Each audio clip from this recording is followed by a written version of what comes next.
Desconectar. Un ensayo de Darian Leader. La historia de ese alejamiento de lo que supuestamente era nuestro sueño bifásico natural, en aras de la consolidación de un sueño monofásico, de un único bloque casa. Bien con la actual nostalgia por cierto mundo orgánico original, en el que las personas vivían en armonía con la naturaleza.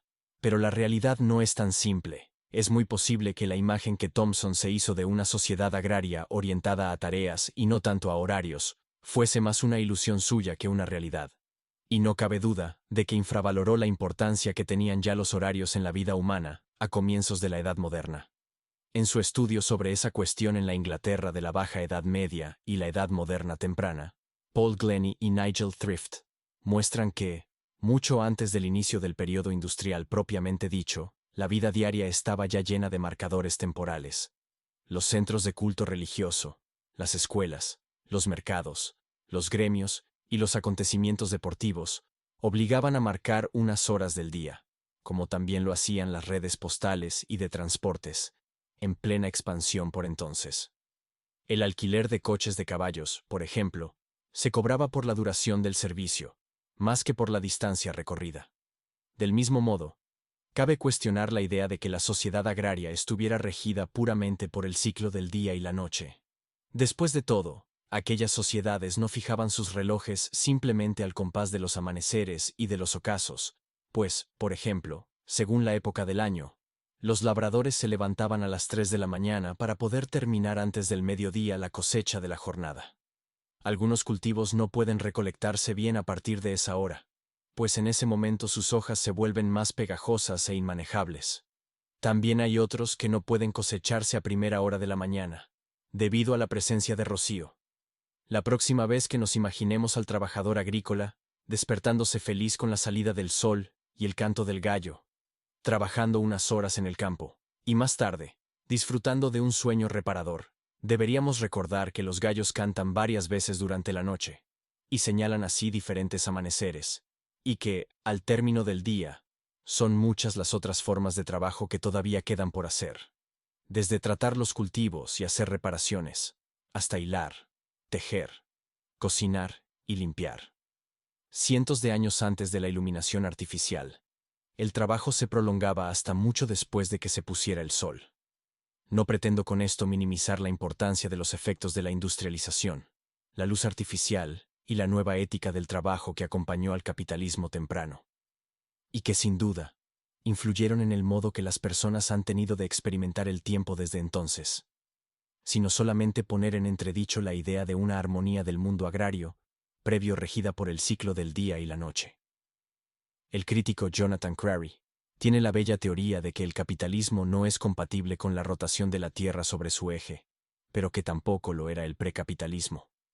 El ciclo de los días y las noches quizá era más importante entonces de lo que lo ha sido posteriormente en ciertas partes del mundo, pero los seres humanos siempre hemos estado desconectados de nuestros hábitats y hemos introducido nuestras propias medidas, jerarquías y prohibiciones artificiales con las que regular nuestra relación con nuestros entornos. Nuestras prácticas horarias nunca han guardado una sincronía perfecta con los ciclos del día y la noche, como hasta los detalles más básicos de las variaciones estacionales hacen perfectamente visible. A medida que el tiempo se fue estandarizando gradualmente, el hecho de que solamente 4 veces al año se produzca un día de 24 horas exactas dejó ya de llamar la atención. La órbita elíptica de la Tierra, la velocidad variable de sus movimientos, a medida que se desplaza alrededor del Sol, y el hecho de que haya épocas del año que estén más cerca de ese astro que en otras, fueron detalles que se perdieron ante la poderosa homogeneidad del reloj mecánico. Aunque las prácticas de la regulación horaria tienen una larga historia tras de sí, y los relojes mismos preceden a la revolución industrial, fueron posiblemente los sistemas de comunicaciones decimonónicos de la telegrafía y el ferrocarril los que consolidaron el dominio de los nuevos ordenamientos horarios por la conectividad cada vez más rápida que estos prometían. De ahí que hablemos de los tiempos modernos, pues las horas solares locales fueron reemplazadas por las zonas horarias y las horas medias nacionales. En el horario solar, el mediodía venía señalado por el momento en que el sol cruzaba el cenit, por lo que cada lugar del mundo tenía una hora diferente en función de su longitud terrestre. A mediados de la década de 1870, había vigentes unas 75 horas locales distintas en Estados Unidos, algunas dentro incluso de una misma ciudad. Era muy habitual que rigieran horas paralelas diferentes para un mismo sitio, y que, en una misma calle, los relojes del juzgado y la estación del ferrocarril marcaran horas dispares. Las autoridades alemanas consideraron necesario equipar los relojes de las estaciones con dos manecillas, una para la hora local y otra para la hora del ferrocarril. Una práctica parecida se adoptó en Francia, pero con dos relojes distintos, uno para el interior de la estación y otro para el exterior. Algunas tenían incluso un tercero, que marcaba la hora de París. El fabricante de automóviles Henry Ford explicó en una ocasión que, ya cuando no era más que un humilde reparador de piezas de joyería y relojes, tuvo la idea de fabricar uno con dos esferas separadas, una que marcase la hora solar local y otra para la hora estándar del ferrocarril, como si hubiera que negar la separación geográfica para que la actividad económica pudiera progresar. Aquel ingenioso invento posiblemente pareciera toda una novedad en aquel momento. En toda la vecindad fue considerado como una especie de curiosidad, según Ford. Pero hoy es como si, en vez de llevarlos en la muñeca, lleváramos esos dos relojes interiorizados. Nuestra productividad debe satisfacer los deseos de múltiples amos, y eso significa que el reloj nunca se detiene. Tal como señala Crary, hemos superado la vieja división entre el estar conectados y el desconectar.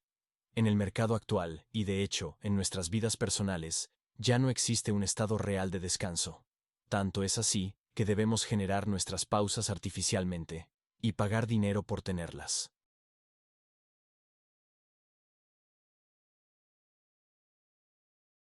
Los antropólogos y los sociólogos han constatado con cierto detalle que prácticas como la siesta española o el inemuri japonés están muriendo. En España, el gobierno decidió en 2006 prohibir las siestas en el lugar de trabajo a los funcionarios y los empleados de oficinas públicas, mientras que, en Japón, esa cabezadita diurna que muchas personas daban en contextos tan variados como reuniones y fiestas, está cada vez peor considerada, y ni siquiera se permite ya en muchos sitios. Las siestas de la hora del almuerzo en China, que se elevaron a la categoría de derecho constitucional en 1950, también están sujetas ahora a prohibiciones, y el tiempo de pausa del mediodía se ha reducido extraordinariamente desde las 3 horas de antaño hasta la hora escasa de hoy en día. La lógica que subyace a todo esto no es otra, claro está, que la del mercado, pues el tiempo humano es rentabilidad potencial, y echarse siestas resta productividad y eficiencia. Y es que, como el dinero nunca duerme, a sus sirvientes humanos se les está privando ahora de las pausas y los descansos que antaño formaban parte de la vida cotidiana. Es curioso que, pese a que los higienistas del sueño han indicado en numerosas ocasiones que las siestas en el trabajo pueden contribuir a incrementar la productividad, los también abundantes intentos de introducir esa práctica en Occidente no hayan triunfado.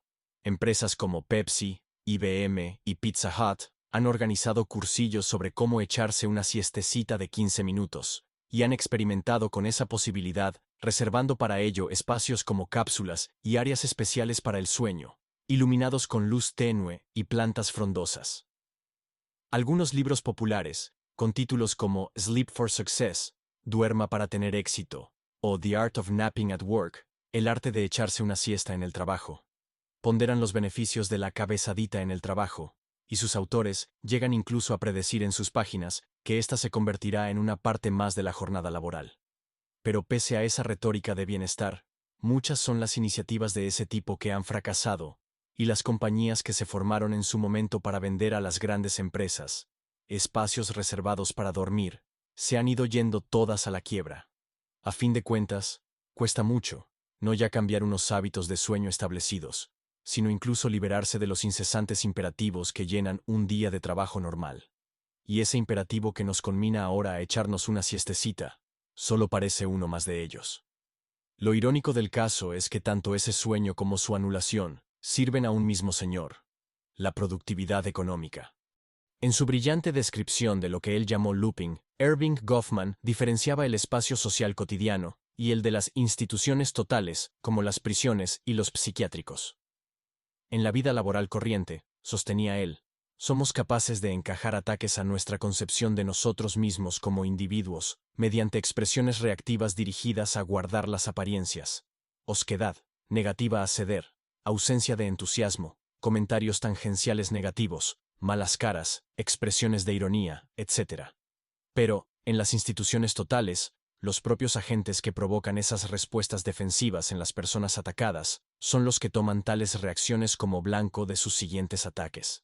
El interno ya no puede establecer así distancia alguna entre la situación que lo está mortificando y él mismo, pues las propias formas que tendría de hacer eso se convierten al instante en nuevos motivos para ser castigado. Pero, además, y esto es lo crucial del caso, más allá del castigo concreto, la mala cara o el comentario sarcástico mismos son tomados así como rasgos que definen al individuo y no como una respuesta de éste a la terrible situación por la que está pasando. Tal como Goffman lo explicó, los síntomas de desafiliación de un individuo son interpretados así como señales de su afiliación. Si una persona internada en un psiquiátrico se encuentra en aislamiento, desnuda y desprovista de medios visibles de expresión, hacer trizas un colchón o escribir algo en la pared de su celda, con los dedos manchados de excremento, no son considerados un proceder legítimo por su parte, sino simplemente una prueba más de que esa persona necesita estar recluida. Cuanto menos capaz es la persona de hacerse oír, más se usan sus esfuerzos en ese sentido como síntomas que justifican que sea castigada. Y, de hecho, el personal de esos centros suele trabajar bajo demasiada presión, como para detectar en las reacciones de los internos otra cosa que no sean actos de desobediencia. En la actualidad, estamos siendo testigos seguramente de una extensión al conjunto de los espacios sociales de aquello que Goffman identificó como una característica de la prisión y del psiquiátrico, pues la negatividad se ve ahora como un síntoma de algún tipo de patología. Mediante un proceso de looping, las expresiones de retirada o descontento, que en definitiva son reacciones legítimas de la persona a su situación, recaen en la situación misma. Tenemos entonces que mostrarnos apasionadamente centrados en todos nuestros proyectos e iniciativas, fingir entusiasmo por tareas de lo más tediosas y estúpidas, y compañerismo con algunos de nuestros más detestados colegas y compañeros de trabajo. Y, para colmo de todo ello, sentimos una continua presión a evaluarnos a nosotros mismos y a ser evaluados por otros. Y no es precisamente esa la obsesión que muchas personas insomnes dicen que les asalta al acostarse, y que no es otra que la pregunta, ¿qué tal lo he hecho hoy? Evitar la complejidad, un ensayo de Darian Leader. Es tentador suponer que, si se erosionan los espacios descritos por Goffman, aquellos en los que podemos marcar una distancia con respecto a las demandas de que somos objeto, buscaremos otro lugar en el que hacer eso mismo, aunque sea quizá en la frontera entre el estado de vigilia y el sueño. Cuando estamos ya acostados, antes de dormirnos, todas las malas caras, retractaciones e incisos que no hicimos o no pusimos pueden ser imaginados. Igual que podemos imaginar los actos de venganza y represalia que hubiesen preservado nuestra dignidad. En palabras de la escritora Chloe Aridgis, es entonces cuando los pensamientos que emitían un callado resplandor durante el día se vuelven radiactivos. Pero la institución total está presente incluso en la privacidad de nuestra cama. Como bien lo describió uno de mis pacientes, allí me paso horas acostado y repasando una y otra vez lo que ha pasado ese día, preguntándome qué he logrado hacer, y eso una vez y otra y otra. Y lógicamente, la pregunta de qué se ha conseguido ese día pronto da lugar a otra. ¿Qué he hecho mal hoy? En realidad, casi todas las interacciones se acompañan ahora de una solicitud de reacción o comentario valorativo, como si el comportamiento humano fuese esencialmente algo elaborable y mejorable.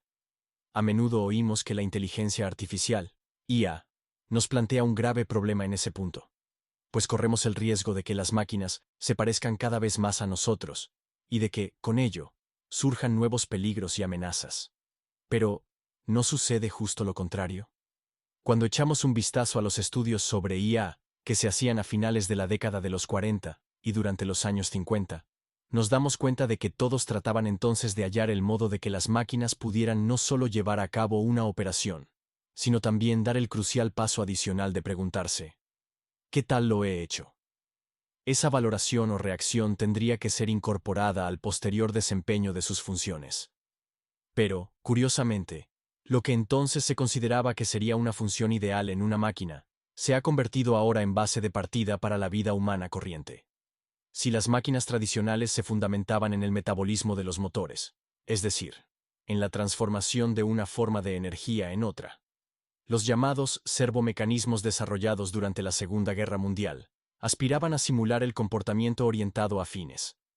La comparación entre su propio desempeño y el estado pretendido o preceptuado se convirtió entonces en un input, algo conocido como retroalimentación. El servosistema reaccionaba así no solo al mundo exterior, sino también a su propia respuesta al mundo exterior. Esa fue una novedad muy útil para la tecnología de los misiles guiados. Pero lo que trajo consigo, en un sentido más general, fue una progresiva asimilación, no de las máquinas a nosotros, sino de nosotros a las máquinas. El vocabulario de la tecnología de las máquinas artificiales y la IA, términos como retroalimentación o feedback, por ejemplo, se desplazó del ámbito mecánico al humano. De ahí que ahora seamos nosotros quienes tengamos que encarnar aquellos procedimientos que se suponía que correspondían a las máquinas imitar. A raíz de esta extraña transposición, somos los seres humanos, y no solo las máquinas, quienes nos pasamos la vida preguntándonos, ¿qué tal lo he hecho? ¿Cómo puedo mejorar? ¿Cuáles son mis virtudes y mis defectos? Esas eran, en definitiva, las preguntas exactas que los primeros servosistemas supuestamente debían hacerse a sí mismos. Y como esas máquinas y sus mucho más sofisticadas descendientes, nosotros estamos ahora permanentemente encendidos, conectados, y cada vez más lejos de revertir en nada parecido a aquel mundo, en el que la diferencia entre encendido y apagado tenía aún algún sentido. En los programas televisivos de variedades ya ni siquiera disfrutamos de cantantes, bailarines y artistas actuando en solitario, sino que estos aparecen ahora en nuestras pantallas acompañados de un jurado que opina sobre ellos y los valora. En realidad, lo que estamos viendo es la evaluación misma, la respuesta a la pregunta ¿qué tal lo he hecho?, convertida en espectáculo, pero el dolor y la decepción de los evaluados se hace visible tras sus sonrisas forzadas. No estamos viendo simplemente a alguien cantar, sino que lo vemos cantar y, a continuación, ser juzgado. Programas como The Apprentice condensan esa idea hasta el punto de que lo que nos produce verdaderamente fascinación no es tanto cómo realizan los aspirantes las tareas que se les encomiendan, sino la dureza y la brutalidad con las que son evaluados. Como en el caso de las máquinas, no se trata ya de hacer cosas solamente, sino de hacerlas y, acto seguido, preguntarse, ¿podría haberlas hecho mejor? Curiosamente, es habitual que los vencedores de esos concursos aparezcan luego en un segundo y hasta un tercer reality, en vez de asentarse en la profesión o la trayectoria artística, por la que el primero de todos prometía encaminarlos. Si usted gana The Apprentice, luego podrá ir a Celebrity Big Brother, y más adelante, si tiene suerte, a Dancing on Ice. Mientras se las pasea de programa en programa, se diría que la nueva profesión de esas figuras es la de ser continuamente visibles y observadas, evaluadas en todo momento por nuevos jueces y públicos. Su carrera se limita a poco más que ser valoradas a la vista de todos. Estos programas son también síntoma del declive de las figuras tradicionales de autoridad en la vida moderna. Los teóricos sociales hacen referencia a cómo muchas figuras paternas de toda clase han dejado de ser aquellas fuentes de ley divina, cual dioses del Antiguo Testamento, que eran antaño, y han quedado reducidas a simples payasos desprovistos de poder. Y eso significa que, muchas veces, la tentación de resucitarlas es fuerte. La restricción, o el intento de restricción, mediante fuerzas legales y sociales del ejercicio incontrolado del poder patriarcal, genera un vacío que, en lugar de convertirse en el espacio para la aparición de una nueva paridad, podría favorecer el restablecimiento de un desequilibrio.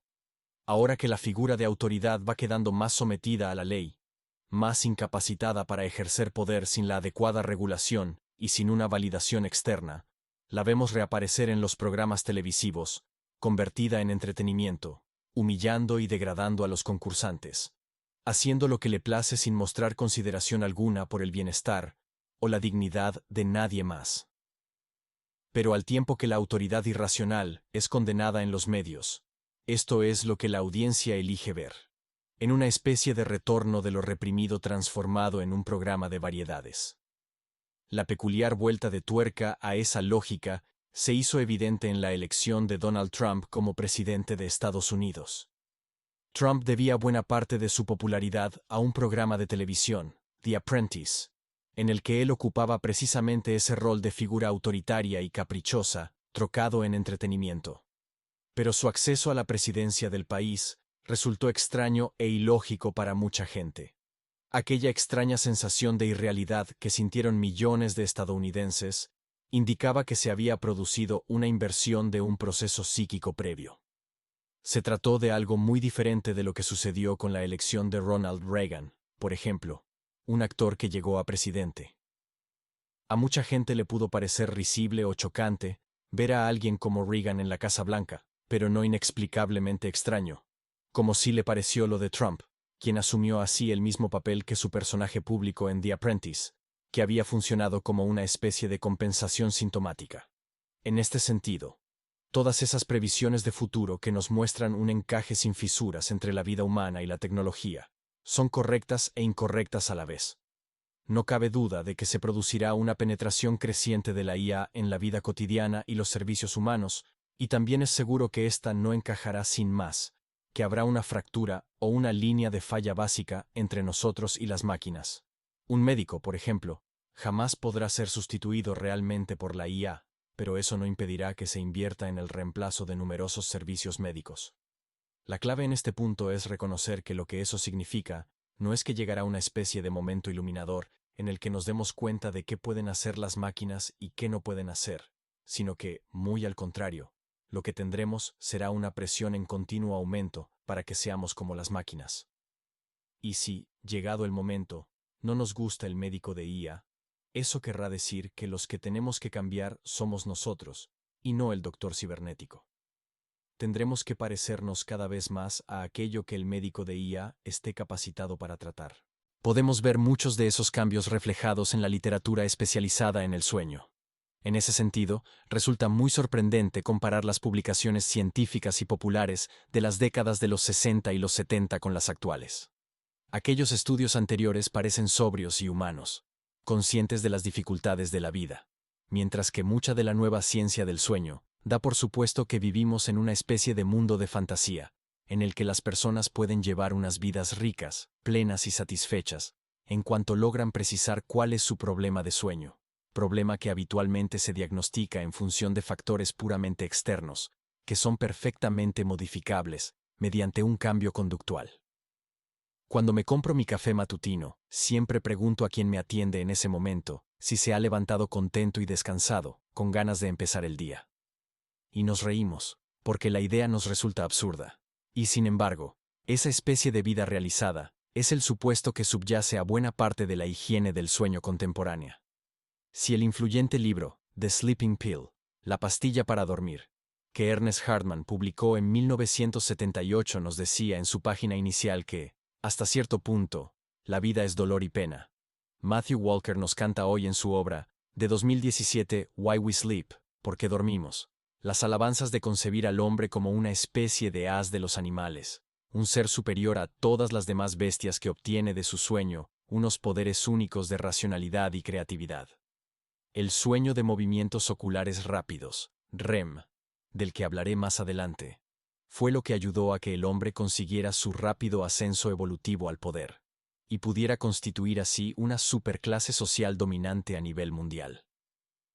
El sueño, dice Walker, reajusta los circuitos emocionales de nuestro cerebro y nos permite conducirnos por las dificultades sociales y psicológicas del día siguiente con sereno aplomo, gracias a lo cual alcanzamos una equilibrada capacidad para interpretar el mundo social que nos rodea.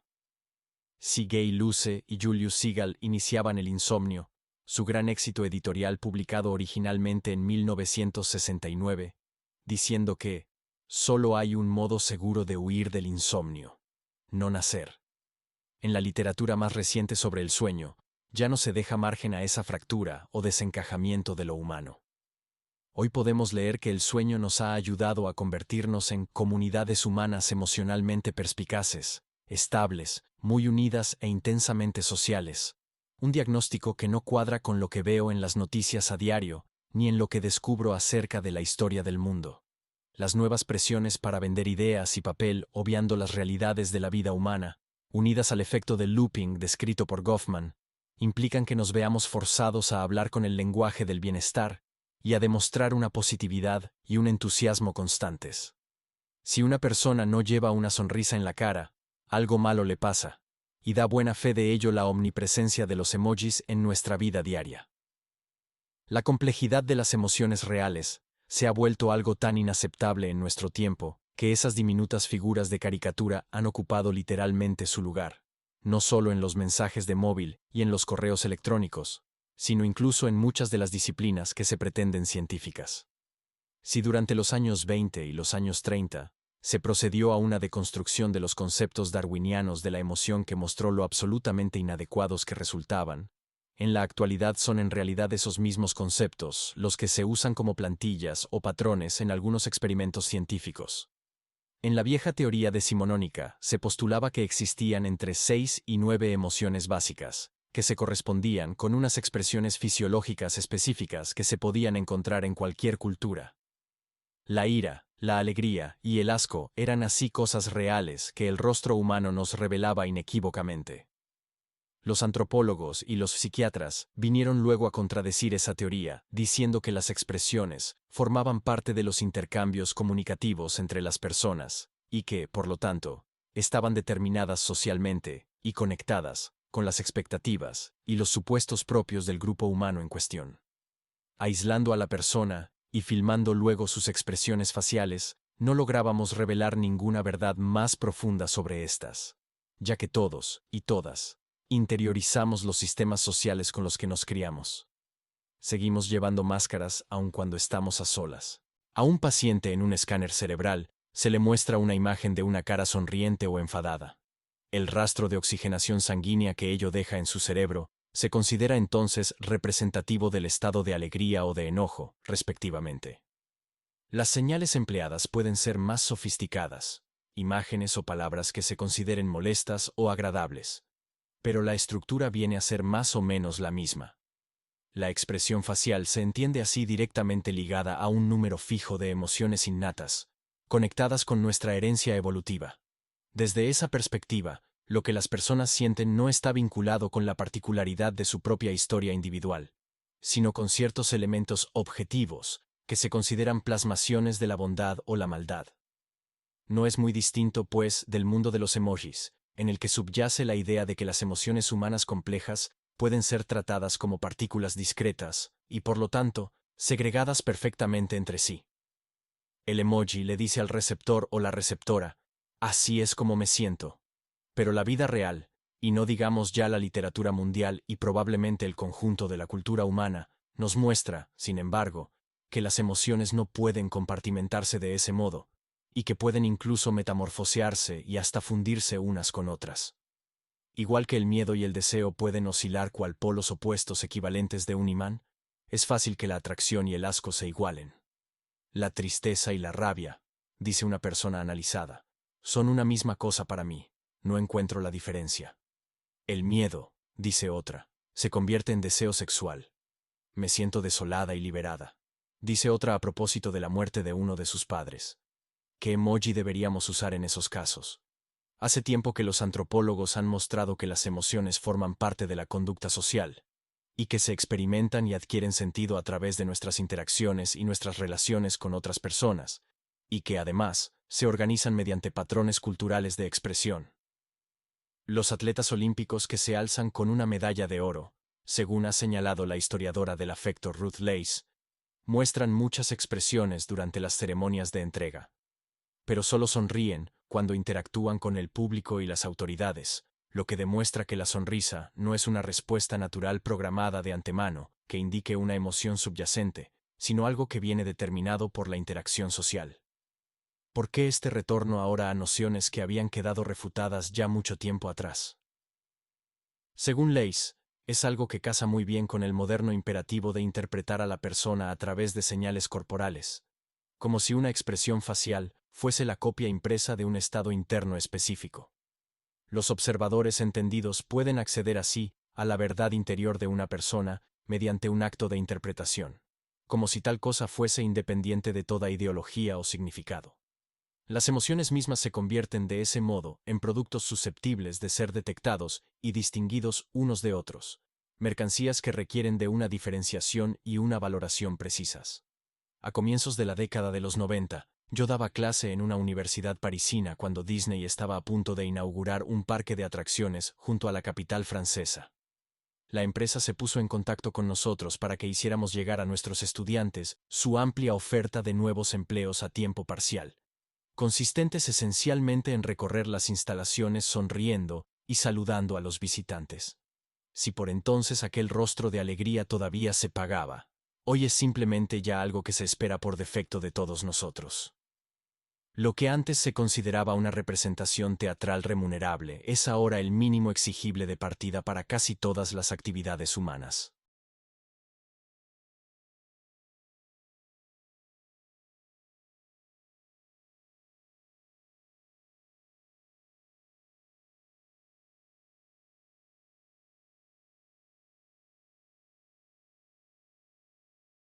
En las sociedades basadas en el mercado, el grupo social se ha ido atomizando de manera creciente, de tal modo que los ciudadanos se han ido convirtiendo en individuos, considerados como unidades económicas aisladas y en mutua competencia por bienes y servicios.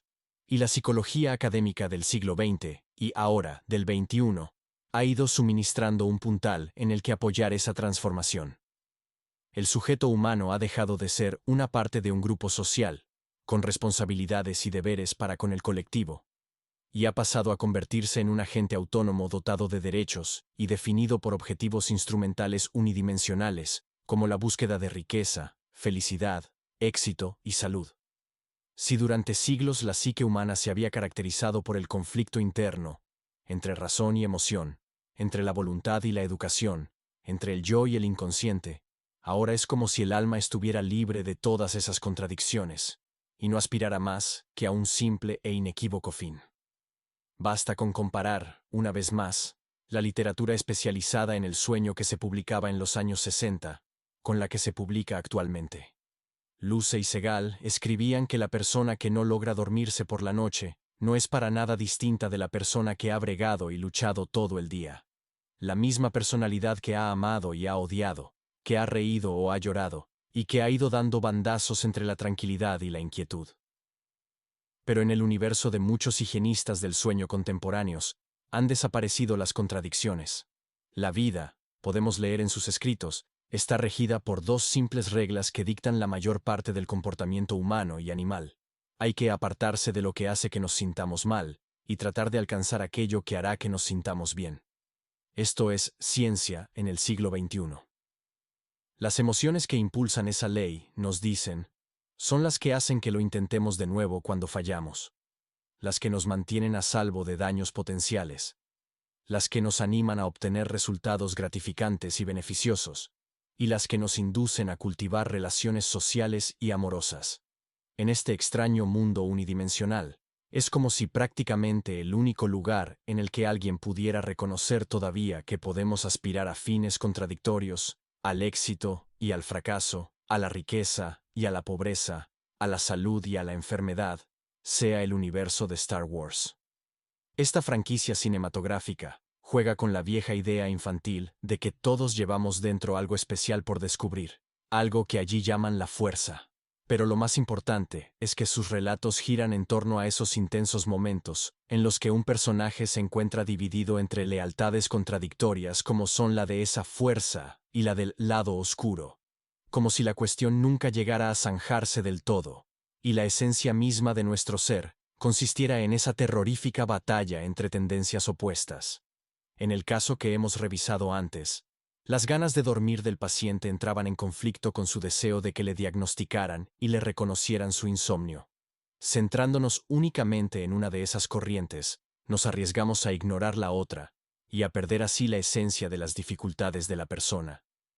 Y con ello, también perdemos la posibilidad de ayudarla a avanzar. Los seres humanos estamos divididos de muchos modos, e ignorar lo que nos parece una paradoja o una contradicción no hará más que repercutir negativamente en nosotros mismos. No dormir puede ser un tormento, pero también puede estar cumpliendo una función, materializando un castigo, como veremos, o actuando como un llamamiento para que se reconozca alguna otra forma de dolor que nos aflige.